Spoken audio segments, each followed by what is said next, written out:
हय्य अलस्सलाह।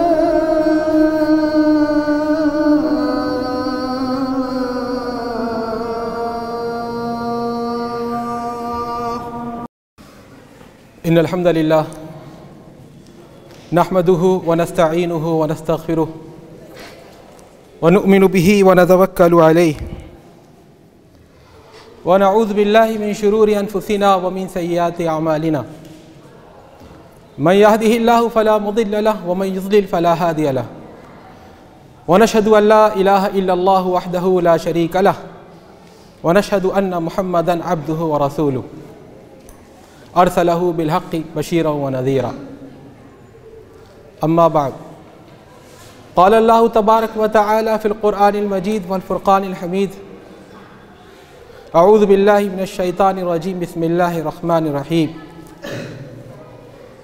लक़द मन्नल्लाहु अलल मुअमिनीन इज़ बअस फ़ीहिम रसूलन मिन अनफ़ुसिहिम यतलू अलैहिम आयातिहि व युज़क्कीहिम व युअल्लिमुहुमुल किताब वल हिकमह व इन कानू मिन क़ब्लु लफ़ी ज़लालिम मुबीन। व क़ाल तआला फ़ी मौज़िइन आख़र कमा जाअ फ़ी सूरतिल अंबिया व मा अर्सलनाका इल्ला रहमतल लिल आलमीन। सदक़ल्लाहुल अज़ीम। मेरे मोहतरम बुज़ुर्गों, दोस्तों और साथियों, अल्लाह रब्बुल इज़्ज़त के बेशुमार एहसानात हैं, बेशुमार नवाजिशें हैं, बेशुमार उसकी नेमतें हैं जो हम पर साया फ़गन हैं, जिनको हम महसूस कर रहे हैं, तजुर्बा कर रहे हैं, बरत रहे हैं। अल्लाह रब्बुल इज़्ज़त ने अपनी बहुत सी नेमतों का हवाला दिया है अपनी किताब पाक में।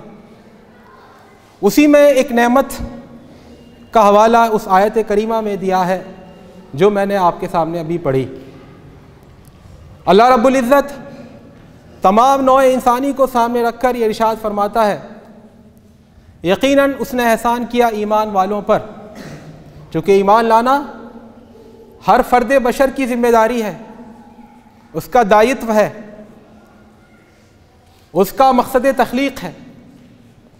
इसे तमाम इंसानों पर उसने ये एहसान किया कि उन्हीं में से एक रसूल को भेजा जो उनको अल्लाह रब्बुल इज़्ज़त की आयात पढ़कर सुनाता है, उनका तज़किया करता है, उनको किताब और हिकमत की तालीम देता है। अगरचे इस रसूल की आमद से पहले वो खुली हुई गुमराही में थे। ये एहसान क्या है अल्लाह रब्बुल इज़्ज़त का? ये नेमत किस एतबार से है, किस लिहाज से है? उसके बारे में दूसरी जगह इरशाद फरमाया, ए मोहम्मद सल्लल्लाहु अलैहि वसल्लम, हमने जो आपको रसूल बनाकर भेजा है तो ये दुनिया जहान वालों के लिए रहमत है।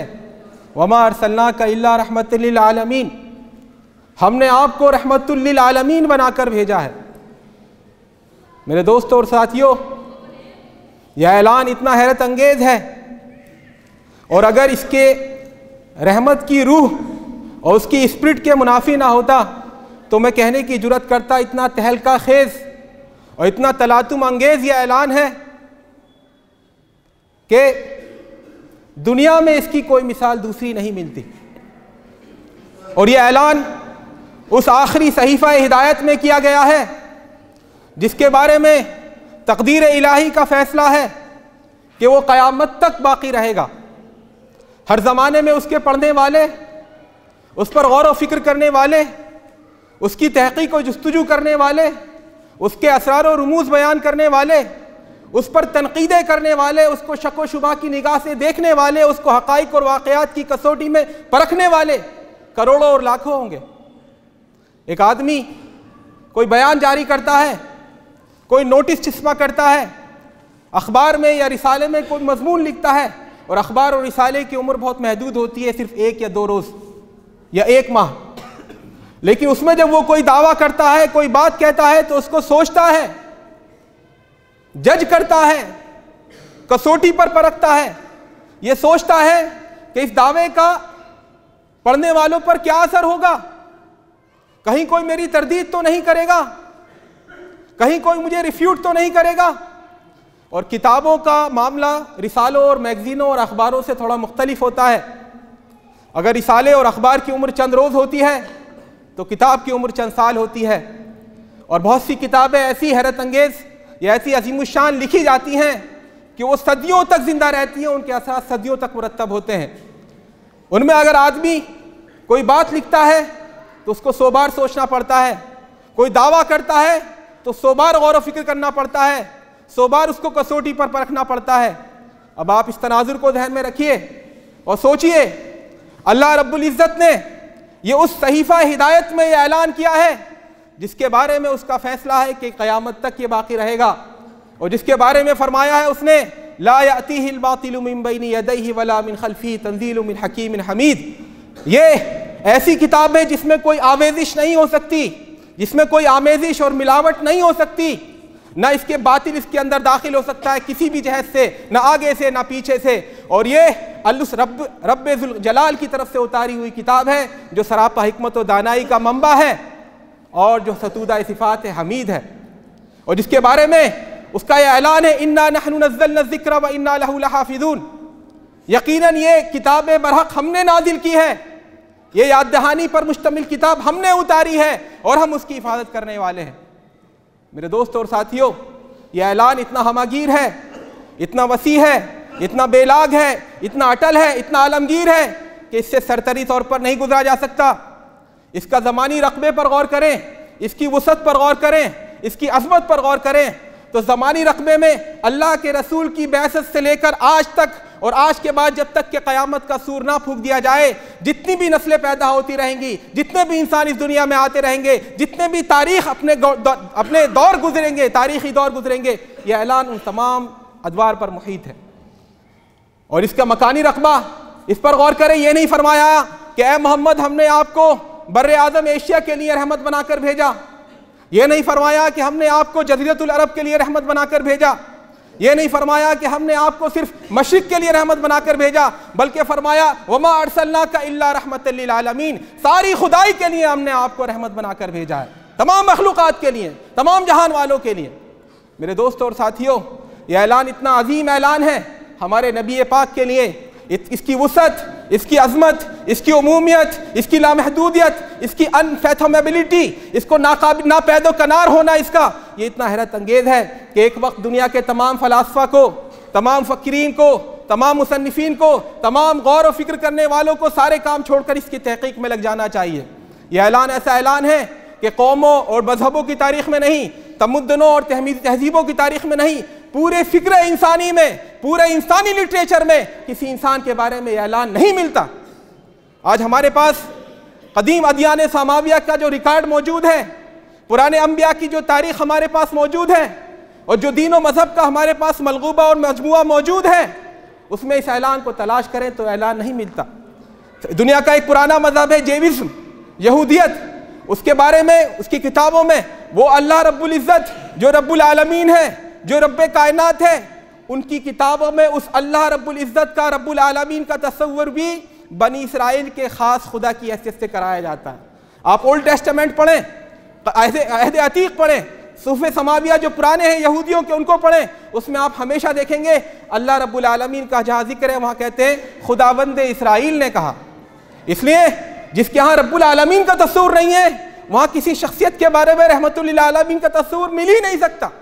इसे चाहे हज़रत मूसा, हज़रत हारून जैसे कोई बाज़मत पैगम्बर हों, या हज़रत दाऊद, हज़रत सुलेमान जैसे साहिब सल्तनत पैगम्बर हों, उनमें से किसी के लिए भी आप ये ऐलान तलाश करें, ये ऐलान नहीं मिलेगा। यहूदियत कभी भी पूरे इंसानों का बिला तफरीक नस्ल व नसब मजहब नहीं रहा, उसमें कभी भी इसकी हिम्मत अफजाई नहीं की गई कि गैर यहूदियों को यहूदी बनाया जाए, भटके हुओं को गुमराही में के शिकार लोगों को राह हिदायत की तरफ लाया जाए, उनके अंदर कभी इसकी हिम्मत अफजाई नहीं की गई। दूसरा बड़ा मजहब है क्रिश्चियनिटी, ईसाइयत, जो अपने तबलीगी जोश में और नौ इंसान की हमदर्दी का जिसका ढिंडोरा पीटा जाता है, लेकिन उसके नबी ये हज़रत ईसा अलैहिस्सलातु वस्सलाम जो उनका रिकॉर्ड आज बाइबल की शक्ल में मौजूद है, वो बार बार अपने मुत्तबीन कैसे कहते हैं कि मैं सिर्फ बनी इसराइल की खोई हुई भेड़ों के लिए भेजा गया हूँ। वो अपने शागिर्दों से कहते हैं कि देखो मैं बनी इसराइल की भेड़ों के अलावा किसी के लिए नहीं भेजा गया हूँ। वो मरीजों का इलाज करते हैं, जब उनके पास कुछ ऐसे मरीज लाए जाते हैं जो बनी इसराइल नहीं होते, जिन इसराइली लोग नहीं होते, जिनका इसराइल के साथ नस्लो नसब का ताल्लुक नहीं होता, तो साफ कह देते हैं मैं लड़कों की रोटी उठाकर कुत्तों के आगे नहीं डाल सकता। ये सब मौजूद है बाइबल में, न्यू टेस्टामेंट में, अनाजील अरबा में, गॉस्पेल में, ये सब मौजूद है। वो अपने 12 हवारियों को जब तबलीग पर रवाना करते हैं तो उनसे कहते हैं देखो गैर कौमों की तरफ मत जाना, सामरियों की बस्ती में दाखिल मत होना, सिर्फ बनी इसराइल की खोई हुई भेड़ों की तरफ जाना। मेरे दोस्त और साथियों, रहमतुल्लिल आलमीन के तस्वुर से ये दीन व मजहब भी खाली हैं। और इसके अलावा जितने कदीम अदियान व मज़ाहिब हैं, मिसाल के तौर पर हिंदू मत, हिंदुइज्म, ये तो बेरहम और बेलोच इंसानी तकसीम और तबकाती कशमकश के लिहाज से दीगर अदियान पर फौक़ियत दे गया था। कदीम हिंदुस्तान में शूद्रों के लिए ये मकाम था मनुशास्त्र की तस्रीह के मुताबिक कि उनको खालिक के कायनात ने पैदा ही इसलिए किया है कि बाकी तीनों वर्गों का, बाकी जो ऊंचे 3 तबके हैं, ब्राह्मण की शक्ल में, वेश की शक्ल में और क्षत्रिय की शक्ल में, इनकी खिदमत करें। शूद्रों के लिए मना था कि वो वेद को सुन नहीं सकते, शूद्रों के लिए मना था कि वेद को पढ़ नहीं सकते। अगर किसी शूद्र के बारे में मालूम हो जाता, किसी निचली जात वाले के बारे में मालूम हो जाता कि उसने वेद को सुनने की कोशिश की थी, पढ़ने की कोशिश की थी, तो उसके कान में पिघला हुआ शीशा डाल दिया जाता था, उसकी जबान काट दी जाती थी। कदीम हिंदुस्तान के लोग हिमालय के उस पार दुनिया को ख़त्म समझते थे, हिमालय को दुनिया का आखिरी कोना समझते थे। इसलिए आप इनके मजहबी लिटरेचर को उठाकर देखें, महाभारत पढ़ें, गीता पढ़ें, रामायण पढ़ें, उपनिषद पढ़ें, पुराण पढ़ें, इनमें आपको कहीं पर भी हिमालय के उस पार इंसानों का तस्वीर नहीं मिलेगा, चाहे जाए कि पूरी दुनिया के बारे में। सही बात यह है जो मैंने पहले कही, जिस मजहब में भी रब्बुल आलमीन का तस्वीर नहीं है, उसमें किसी शख्सियत के बारे में रहमतुल्लिल आलमीन का तस्वीर तलाश करना बेकार है, फेले अबस है, इज़ाते वक्त है। मेरे दोस्त और साथियों, किसी चीज़ की असमत और उसकी अहमियत को जांचने के 2 पैमाने होते हैं। एक होता है उसकी तादाद और मिकदार कितनी है, क्वांटिटी कितनी है, और दूसरा होता है उस शय की कैफियत क्या है, क्वालिटी कैसी है। यह ऐलान जो अल्लाह के रसूल सल्लल्लाहु अलैहि वसल्लम के बारे में अल्लाह रब्बुल आलमीन ने फरमाया है, वमा अरसलनाका इल्ला रहमतल लिल आलमीन, इसको आप देखें, ये दोनों एतबार से बड़ा अज़ीमुश्शान है और बड़ा बेमिसाल है। आपके वजूद गिरामी से, आपकी विलादत बासआदत से, आपकी तालीमात से, आपकी आमद से, आपकी बैसत व नबुव्वत से इंसान के जिन मसाइल का हल हुआ, इंसान की जिन परेशानियों का खात्मा हुआ, उसके जिस मसाइब का इजाला हुआ, उस पर रहमतों और बरकतों की जो बारिश हुई, वो ऐसी है कि अपनी वुसअत और अपनी उमूमियत के एतबार से, अपनी तादाद और अपनी कमियत के एतबार से, अपनी मिकदार के एतबार से, अपनी कैफियत के एतबार से, अपने जौहर और सिफत के एतबार से, अपनी इफादियत और नौइयत के एतबार से हर लिहाज से बेनज़ीर व बेमिसाल है। और गौर कीजिए, वमा अरसलनाका इल्ला रहमतल लिल आलमीन, ये रहमत का लफ्ज़ इस्तेमाल फरमाया।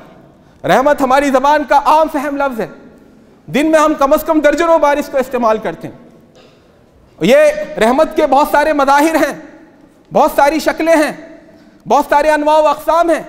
इसके अनवा व अक़साम का कोई ठिकाना नहीं, लातादाद है। गर्मी में कोई किसी को एक गिलास ठंडा पानी पिला दे, ये भी रहमत है।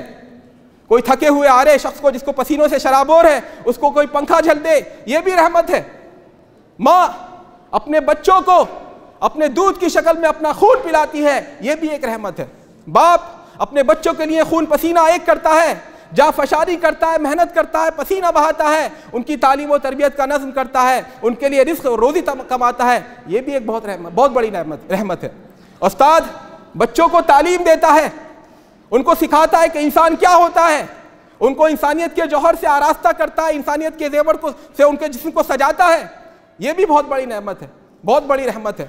और भूखे को खाना खिलाना, नंगे को कपड़े पहनाना, ये सब रहमत के मज़ाहिर है और सबका हमें शुक्रिया अदा करना चाहिए। लेकिन रहमत का सबसे बड़ा मज़हर क्या है? सबसे बड़ा मज़हर यह है किसी की जान बचा ली जाए। कोई मरीज़ मरने वाला है, डॉक्टर ने कह दिया कि अब हम इलाज नहीं कर सकते, अस्पताल वालों ने कह दिया इसे घर ले जाओ, वो मर रहा है, उसकी माँ रो रही है, उसका बाप हाथ मल रहा है, दीवार से सर फोड़ रहा है, रिश्तेदार आहो बुका कर रहे हैं, भाई बहन सीना कूबी कर रहे हैं और लग रहा है कि अब उसकी जान निकल जाएगी। अचानक कोई डॉक्टर आता है, कोई हकीम आता है, कहता है घबराने की बात नहीं, मैं इसको दवा देता हूँ, और वो उसके मुंह में दवा की 2 बूंदें टपकाता है और मरीज आँख खोल देता है, वो ठीक हो जाता है। लोग क्या करेंगे? माँ उसके पैरों में पड़ जाती है, बाप उसको गले से लगा लेता है, रिश्तेदार उसको कंधों पर बिठा लेते हैं, क्योंकि एक मरीज को, एक जान को बचाना सिर्फ उस जान को बचाना नहीं बल्कि उसके पूरे ख़ानदान पर एहसान करना। यह सबसे बड़ी रहमत है। कोई अंधा है और रास्ते में चला जा रहा है, आगे खड्डा है, आगे खंदक है, या पुल पर चला जा रहा है, पुल टूटा हुआ है, या वो बहरा है और उसकी कमर ट्रेन की तरफ है और वो रेल की पट्टी पर चला जा रहा है, उसको सुनाई नहीं दे रहा कि ट्रेन का हॉर्न क्या है। लगता है कि अनकरीब वो उसमें गिर जाएगा, अनकरीब वो ट्रेन की चपेट में आ जाएगा। अचानक कोई अल्लाह का बंदा आता है, कोई फरिश्ता नमूदार होता है और ऐन वक्त पर उसको खींच कर हटा देता है, ऐन वक्त पर उसको रोक लेता है। लोग कहेंगे ये इसके हक में फरिश्ता रहमत है। मेरे दोस्तों और साथियों, कोई नौजवान है, वो नहाने गया है, अचानक वो डूबने लगा, नदी में डूब रहा है, लोग चिल्ला रहे हैं, माँ बाप देख रहे हैं लेकिन उसको बचा नहीं सकते। अचानक अल्लाह का बंदा अपनी जान पर खेलकर नदी में कूदता है और उसको निकाल लाता है। ये सबसे बड़ी रहमत है, ये उसके साथ सबसे बड़ा रहमत करम का मामला है। और मैंने पीछे जितनी रहमतें आपके सामने जिक्र की वो सब इसके सामने है, सब इसके सामने फरोतर है। लेकिन सबसे बड़ी रहमत, सबसे बड़ी रहमत, सबसे बड़ी रहमत का मुजाहरा यह है कि पूरी नौ इंसानी को हलाकत से बचा लिया जाए, पूरी नौ इंसानी को तबाही से बचा लिया जाए।